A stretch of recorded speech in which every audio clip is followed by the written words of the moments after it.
May birthday party palang pupuntahan tong si Bunso. Nasa aquatic center, swimming. Tinanong ko kanina kung anong oras. Sabi niya, wala naman sinabi sa akin. Parang I was doing my thing. I forgot all about it. Tapos it's already 1 o'clock. I asked him again. 1 o'clock pa lang umpisa. So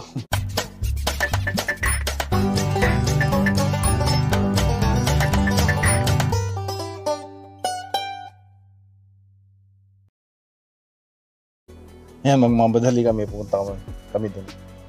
Hanggang 3 o'clock yung kanyang birthday party. Yung mga birthday party dito, hatid mo lang. Tapos hindi ka kasama yung mga magulang. Yung mga bata lang. Tapos yung parents na lang nung celebrant ng nagtitake care ng mga stuff para sa mga bata, pagkain, mga loot bag, ganyan. So, yan, punta muna tayo ron, hatid natin siya.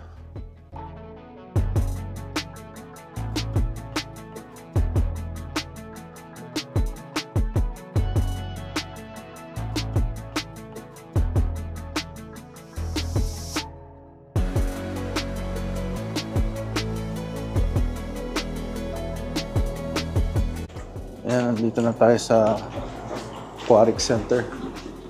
It's a party. Who's Connor? Hi, good. There's a party for, what's the name? Callum. Callum, awesome. Hey, so you know what? They're out there already. Yeah.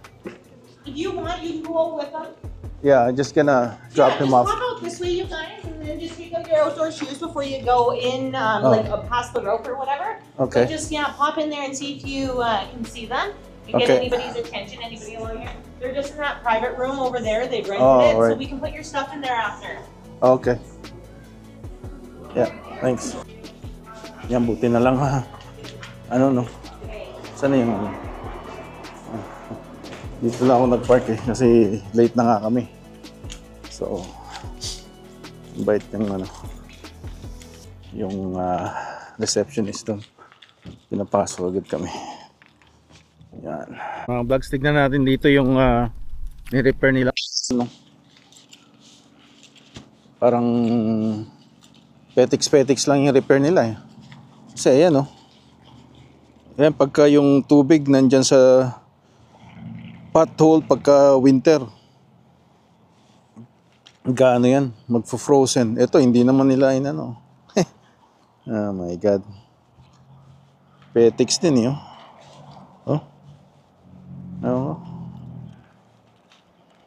Ito inayos nila pero hindi naman nila nilagyan ng spalto. Picturean natin para send ulit natin. A few moments later. Ayan mga vlogs, gawin natin si Bunso. The next day. Sa ulit tayo ng 9 o'clock pa pala ang bukas nila. Shoppers. Bukas na kanina, chinek ko, sarado. So, uli bukas na 9 AM. So, yun, bukas na. Ayos. Ayos. So, yung Shoppers Drug Mart, ang daming lipstick, no? Maraming pang-makeup, pang-babae talaga. Ayan, music. Makapira tayo. The next day. Ayan mga vlogs, good morning, good afternoon, good evening, wherever you are. It's a rainy day today. It's right in the middle of summer now. So some ways it's good news, some ways it's bad.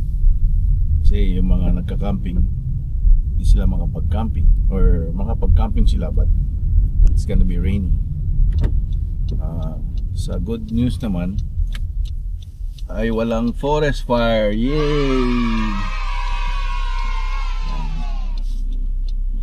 Ay muna sa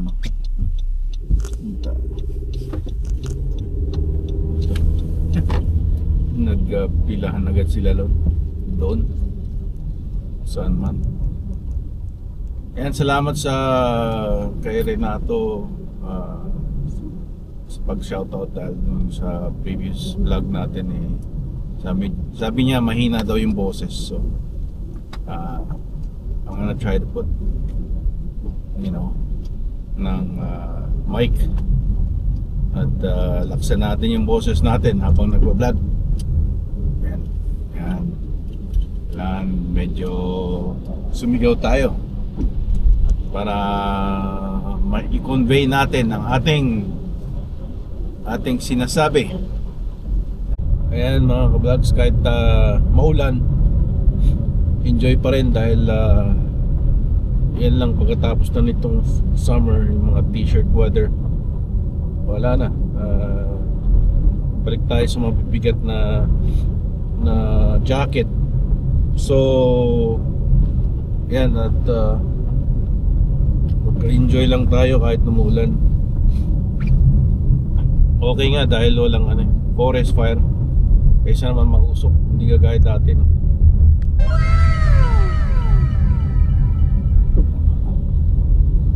Mahirap din yung usok. Punta tayo sa isang school na kailangan ng drum, 100% usage na kaya kailangan natin palitan. Eventually tataog din naman sila, so mas mabuti na yung may PM, preventative maintenance, kaysa sa mag-repair. Yan. Para rin proactive tayo sa repair ng ating mga makina.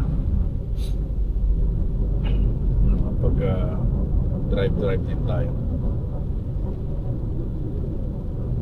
Hirap din ng nasa bahay ka lang, parang nakaupo, kailangan mo mag-galaw-galaw. Kaya ako napunta sa sa field dahil nung nasa loob ako ng say opisina o bench technician dati kung trabaho after ng school, bench technician. Kami yung mga sa Hewlett Packard nun, kami yung mga nagre-repair ng mga galing sa Future Shop pa dati, yung bago yung Best Buy. Future Shop pa yun, Canadian company yun binili ng Best Buy yun, yung Future Shop. Kaya yun yung sa Computer City din, Future Shop, Computer City, yun yung mga dating pinag-isa na yun, ginawang Best Buy na lang. US company na at ang Best Buy. So nung 90s, yan, pag-usapan natin yung 90s, ang mga warranty products na say mga printer ng Hewlett Packard, tsaka yung mga Jornada, desktop pavilion, pagka may warranty work within 1 year, kasi manufacturer's warranty pa rin, sinisend nila doon sa Future Shop or sa Best Buy. Tapos ngayon kami yung nagre-repair. Tapos yan, pagkatapos namin i-test, i-repair, yan, balik na sa Future Shop o sa Best Buy. Best Buy, ano ba yung isa sinabi ko? Future Shop tsaka Computer City pala. Yan, yun yung mga dating tech retailers. So Future Shop, meron din silang ngayon online na sa mga refurbish. Gawa lang kayo ng account. Tapos meron mga pati Costco may online na, minsan free shipping na rin. Amazon dati nag-umpisa yan, nag-online selling lang ng books. Amazon kasi dati naalala ko pagka Amazon.com bili ka ng books. Books lang ang specialty nila dati. Tapos nag-expand, naging mga kung ano-ano na rin. Yung mga specialty na grocery din, makukuha mo na rin sa Amazon yung iba eh.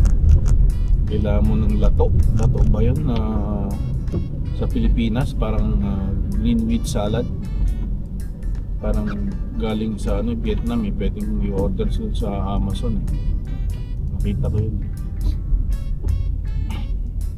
Kaso pricing nga lang, tsaka yung mga nido, mga ganun, nakita ko yun sa Amazon.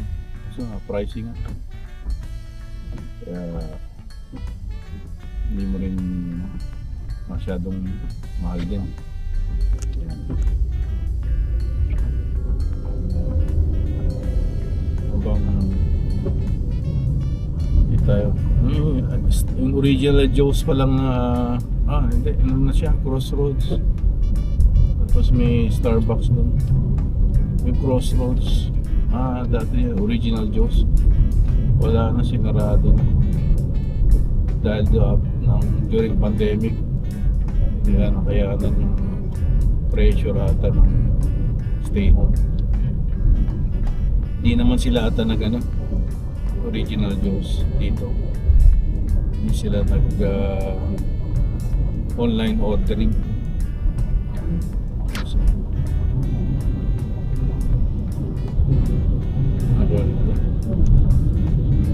bilis. Nandito 30 lang pagka school zone. Nasa 60, 50.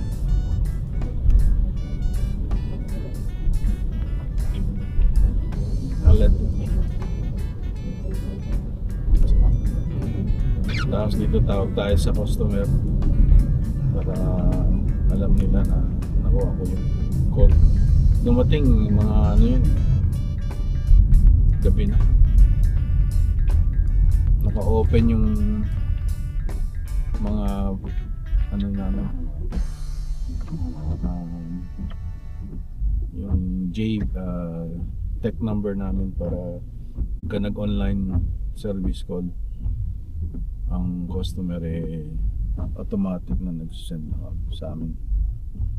Ayan, nabalitaan ko na mayroong sa kay Dr. Alvin yung nag-vape, yung 22 years old, for 2 years walang bisyo, namatay sanhi ng pagbara ng ugat papunta sa puso.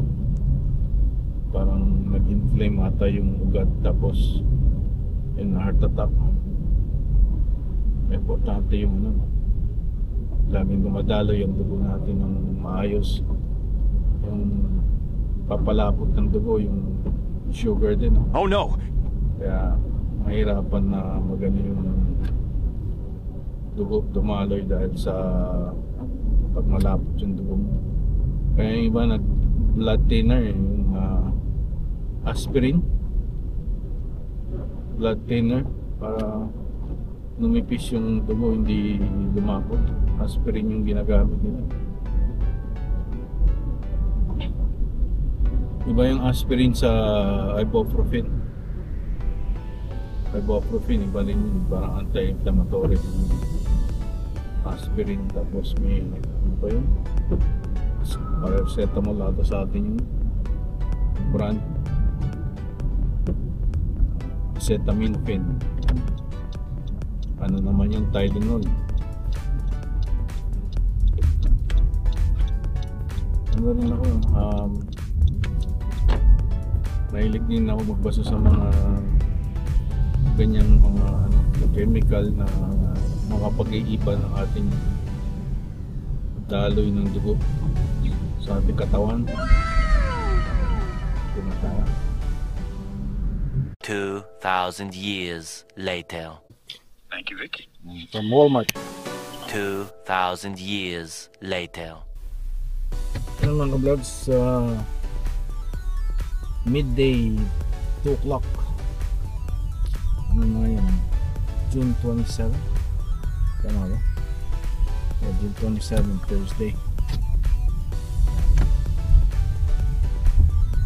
So, Canada Immigration.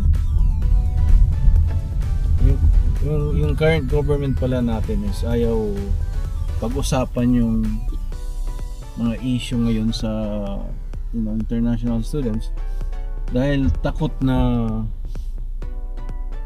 mabansagan na dahil nga sa woke system, WOKE, ayaw niya mabansagan na racist, ganun.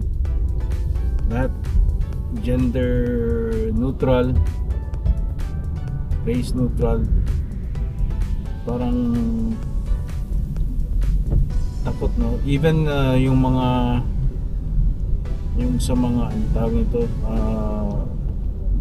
mga nag-help sa foreign country na tungkol doon sa parang foreign interference ng another country. Ayaw niya pangalanan yung mga nasa gabinete niya plan. Kasi nga ayaw niyang ma-tarnish yung pangalan ng mga tao para daw sa future, pagka yung say tumakbo pa sa ibang position, hindi ma-tarnish yung pangalan ng tao. I mean, that's good in some ways, but you're talking about public officials here, right? So kailangan na transparent kapag public official ka. Even your tax, yung magkano yung kinikita mo, yung sidelines or whatever, kailangan transparent. Kasi nga public official ka, bayad yung nabubuhay ka dahil sa tax na sinasubmit ng mga tao. Yung mga officials din ngayon, pag tinatanong kung anong mga kayang nila sabihin nila for future, for so para ma-re-elect sila, anong kanilang i-promise, ang kanilang sagot palagi yung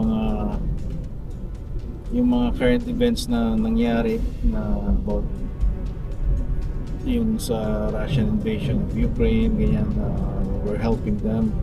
Tapos yung mga tumaas yung mga current payment ng child tax, and yun yung mga accomplishments nila, at saka yung mga libreng mga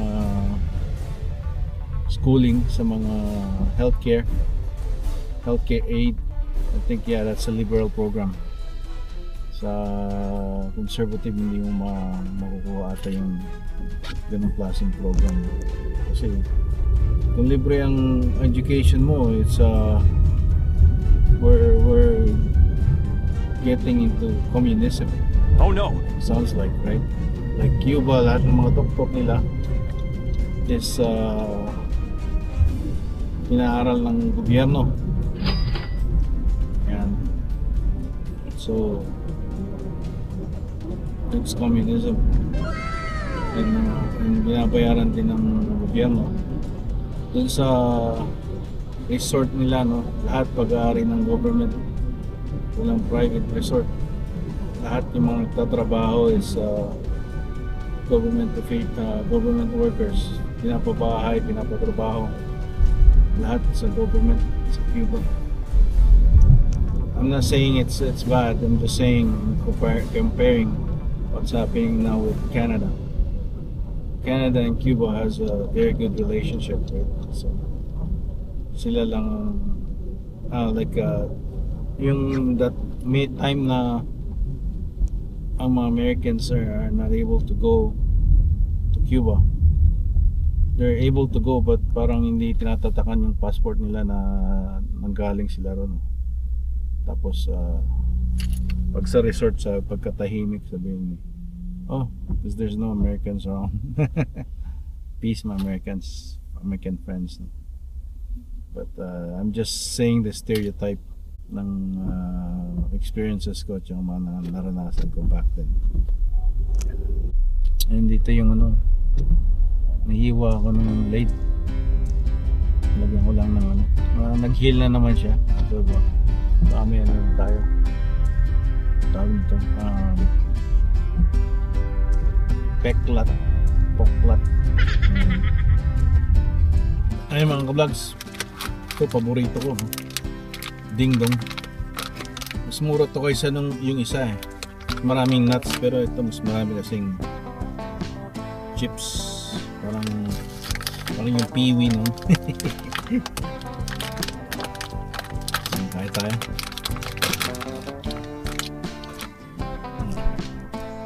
So ayan, sa susunod pagka yung maganda na yung araw, masyal tayo, mag-vlog. Kita kits.